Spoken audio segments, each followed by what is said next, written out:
चुके हैं। अल्मोड़ा से 36 किलोमीटर दूर पिथौरागढ़ मोटर मार्ग में घनी देवदार घने वृक्षों के बीच महादेव का मंदिर है। आप देख सकते हैं, काफी अच्छा सुंदर नज़ारा है यहाँ का। महादेव भोले का मंदिर है ये, देखिए क्या अद्भुत नज़ारा है। यहाँ फोटो शूट हो रही है और मैं आपको नज़ारा दिखाता हूँ। ये देवदार के पेड़ ही पेड़। ये जो मंदिर है जागेश्वर धाम मंदिर, भोले की नगरी बोला जाता है, यही है।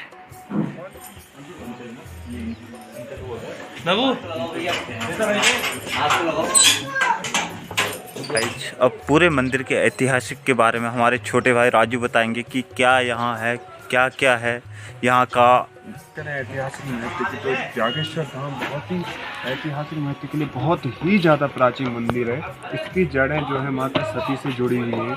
कहा जाता है कि जब दक्ष प्रजापति के द्वारा कनकल वाले क्षेत्र में जब अपने यज्ञ अनुष्ठान का आयोजन किया गया था, जिसमें माता सती माता और भगवान शिव को आमंत्रण नहीं दिया गया।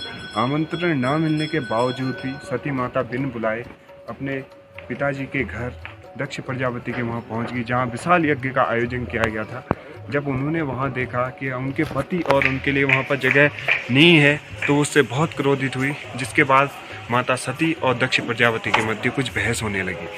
बहस इतनी बढ़ गई और इतनी क्रोधित होगी माता सती माता, इतनी क्रोधित होगी तो क्रोधित होकर उन्होंने अपने आप को अग्नि में समर्पित कर दिया।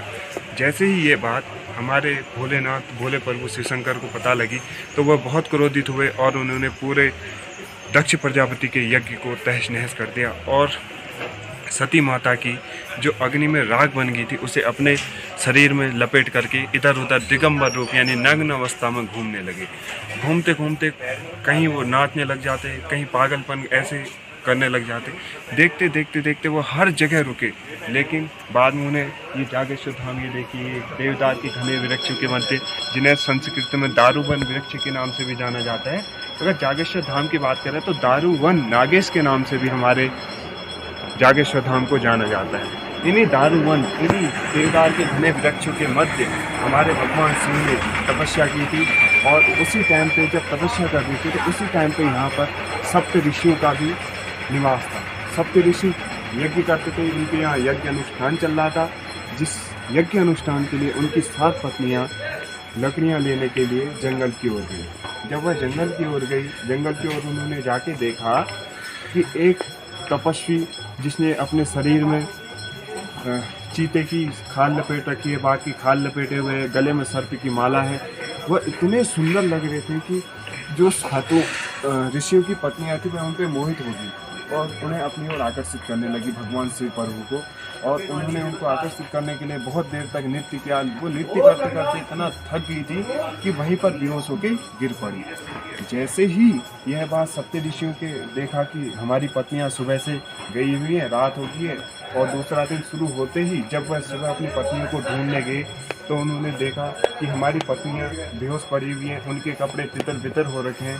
एक साधु भेष में जो कि तपस्या कर रहा है, जिसे देखकर उन्होंने अंदाज़ा लगा लिया और उन्होंने प्रभु को देखा नहीं, दूर से देखा और उन्होंने प्रभु को श्राप दे दिया कि तुम्हारा लिंग यहीं पर गिर जाए। अगर बात करें शिव जी के लिंग की, तो शिव जी के जो 12 ज्योतिर्लिंग हैं उसमें से जो 8वां ज्योतिर्लिंग है उसके रूप में हम जागेश्वर धाम में पूजा करते हैं। पहला ज्योतिर्लिंग सोमनाथ मंदिर में है, जो कि सौराष्ट्र के गुजरात क्षेत्र में है।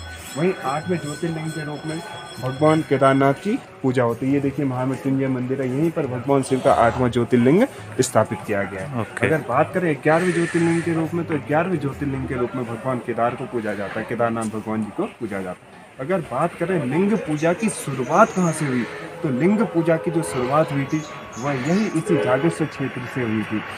जब भगवान शिव ने अपना उन्होंने कहा कि तुम्हारा लिंग यहीं पर गिर जाए सप्त ऋषियों ने, तो भगवान शिव की आंखें खुल गई क्योंकि वह तपस्या में नहीं थे।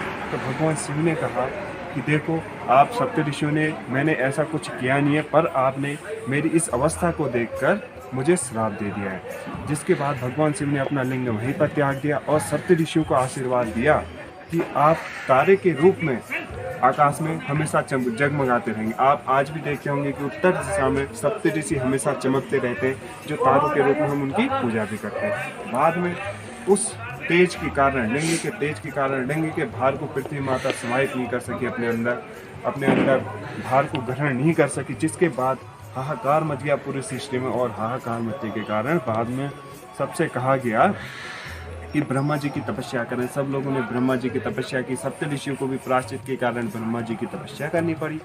जैसे ही ब्रह्मा जी की तपस्या की तो ब्रह्मा जी ने बताया इसका उपाय।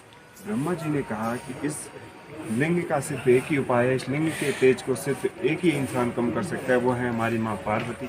माँ पार्वती ने इस आग्रह को स्वीकार किया और भगवान शिव के लिंग के तेज को कम किया। पृथ्वी पर भार इतना हो गया था कि उसके बाद सब ऋषियों ने, मुनियों ने, सब इंसानों ने भगवान विष्णु से आग्रह किया कि इस लिंग को अपने सुदर्शन चक्र से कुछ भागों में काट दीजिए। जब कुछ भागों में भगवान विष्णु ने उस लिंग को काटा तो वही लिंग 12 भागों में विभाजित हुआ और वही आज हमारे 12 ज्योतिर्लिंग हैं, जिसमें से अभी मैंने बताया था पहला सौराष्ट्र गुजरात में है, दूसरा महाबलेश्वर में है, तीसरा ये जो 8वां ज्योतिर्लिंग है हमारे भगवान केदार, ये जागेश्वर धाम है, और 11वां केदारनाथ धाम में।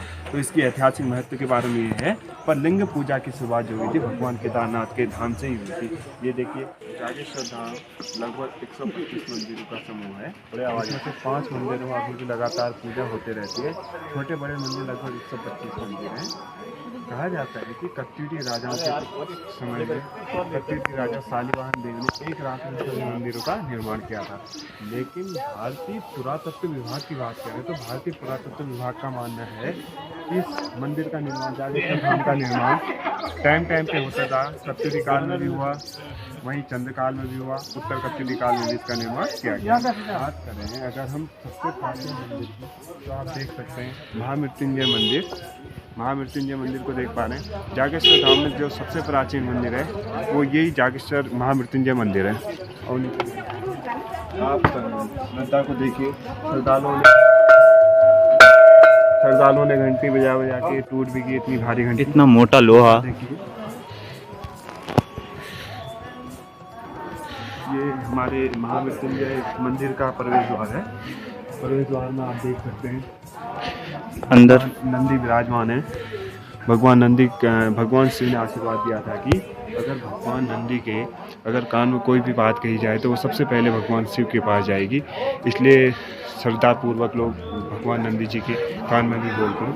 ये महामृत्युंजय मंदिर के बाहर रखा हुआ है, जहाँ महामृत्युंजय मंदिर की बात करें तो महामृत्युंजय बाबा अंदर स्थापित है। कहा जाता है कि प्राचीन समय में जब यहाँ पर लोग पूजा करते थे तो जब शिवलिंग स्थापित हुआ था तो लोग अपने हित में ना सोच के लोगों के अहित में सोचे जा रहे थे। तो उस टाइम पे लोगों का अहित करने के लिए बहुत सारे लोगों ने यहाँ पर गुहार लगाई कि इसका अहित हो जाए, ये हो जाए, वो हो जाए करके। तब कोंकण क्षेत्र, तमिलनाडु के कोंकण क्षेत्र से हमारे आदि गुरु शंकराचार्य जी का इस क्षेत्र में आगमन हुआ और आदि गुरु शंकराचार्य ने यही महामृत्युंजय मंदिर में भगवान शिव की जो लिंग था उसे कीलित किया और कहा गया कि अब जो भी हमारे किसी भी अहित के बारे में सोचेंगे, किसी के भी अहित के बारे में अगर आप सोच रहे तो उसका अहित नहीं होगा। वहीं आदि गुरु शंकराचार्य जी ने कहा कि इस महामृत्युंजय के अंदर जो हमारा शिव है, अगर यहाँ पर पूजा करते हैं तो हमारी मनोकामना अवश्य